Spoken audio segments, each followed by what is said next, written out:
Oh, it's funny. Yeah. My Inquisitor, just fire away with your 5 million questions. Do you have a blueprint for the Mexican Empire?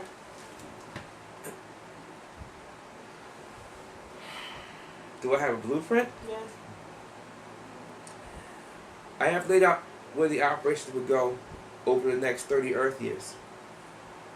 In terms of wide variety detail, yes, that's firmly in place. Now, what I have in mind, and what the Creator and the ancestors have in mind, I don't know. We'll find out.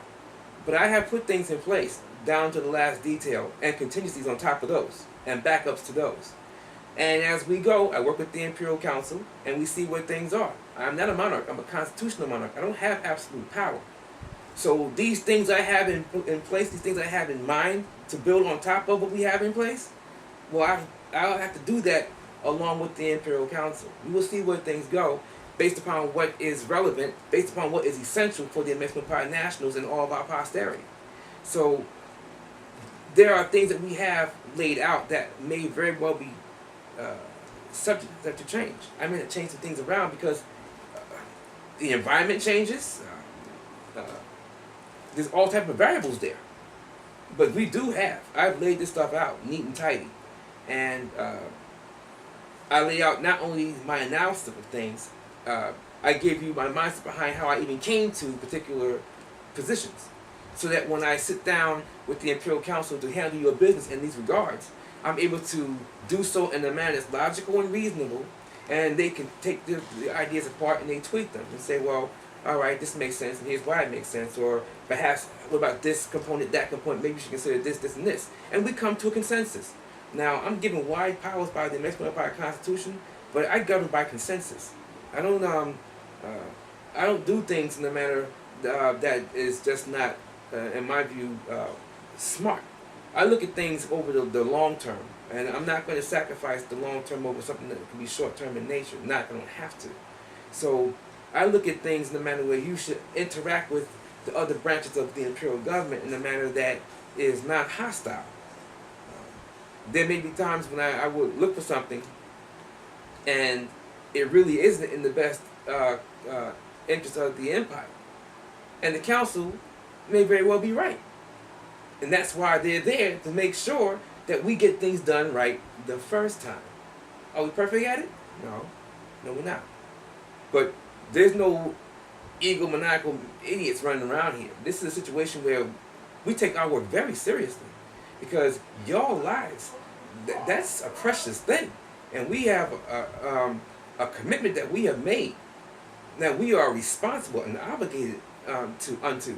So diplomacy and governance, on my watch, the very best of diplomacy and government, you shall have it. Good, bad, or indifferent. Now I do long hours, do a lot of travel, take care of a lot of things. It's a thankless job, but I do it.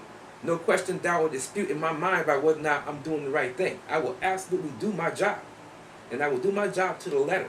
It's laid out specifically in the Amexem-Moor-Empire Constitution, and the Imperial Council did to check me, and the Imperial Court checks the both of us. And that all the well-informed Amexem-Moor-Empire nationals like yourself are the ultimate check and balance. This is why we have the Imperial Government briefings that you're here right now. In the Imperial Government briefings, we must give an account as to what in the world we're doing and why in the world we're doing. And it better make sense. Because if it doesn't make sense, y'all will let us know, and y'all will take matters into your own hands. As I've always said, you only govern with the permission of those being governed. And if you're an idiot, they're not going to deal with you. They're not going to have that. And so, oh no, I am quite clear. We don't play with folks' lives. This is a very serious world. Folks talk about, they have jokes for me because I have the dignity, the rank of emperor, the title of emperor. They think it's just merely a ranking. It's a job. Very few ever say I'm not qualified to do the job. But they're very envious of the position. And I'm like, I look at them like, you have no idea. Well, we make it look pretty easy. But oh no, folks have no idea what we got to contend with. This is an actual job on behalf of folks I may never have the honor of meeting. I give thanks to the Creator and the ancestors. They allow me to have the knowledge and wherewithal to do particular things, and the staff to do particular things. And I can assure you, as long as they allow me to have breath in this body, oh no ma'am, I will do this job. And I will do it to the letter. And I will bring love, truth, peace, freedom, and justice, equality, and right to the table. And the Imperial Council on my watch, they will do their job, making sure I do my job. And that's what I know to answer that question. You have a quick follow-up for me? Yes. Yes, ma'am. My question is, previous to what I just asked you about the blueprint, Yes, ma'am.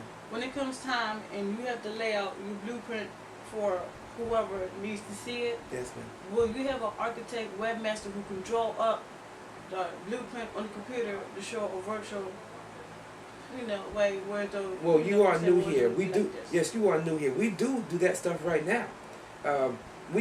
Every time we do particular things, Amexem-Moor-Empire nationals, they get information dispatched to them directly. They see what we're doing. And you always hear me speak to the issue of the why behind what we do. It's important that folks not only know what we're doing, but why we're doing it. If I'm doing something on your behalf, internationally, if you're not behind it, it doesn't have but so much strength. Are you going to be behind something that you don't know the why behind? Probably not. Well, you would be, but you won't be there wholeheartedly. But when you know why you're doing it, you know what's at stake. Well, you would at least look at it objectively and say, this makes sense to me. This is essential for us long term. I can see the argument and the counter argument. I get it. Then that means that you're well informed. And you know that what we're doing is from a heartfelt position that it's the best that we can do in terms of diplomacy and governance on your behalf in international discourse. And we will do our job. And again, if it's not viable and correct, our folks like you will let us know what you think. Now, will we always agree? I can't say that. You can't please half the folks half the time, let alone all the folks all the time. But in terms of what is fair and equitable, we will at least hear you out. This is why at the end of every meeting, you always hear us ask the question. Are there any questions? Are there any comments? Are there any views? Are there any groups against the Amexem-Moor-Empire that has to be raised at this time? And if so, we ask you put it in writing and get it to the national ambassador, and we will handle it. This is what we do. So I hope that answers your question, and I'll gladly answer any more of them in a few moments. And as always, yeah, look at that smile. Yeah, I'm happy because you do us a great service by asking the serious questions. It's beautiful.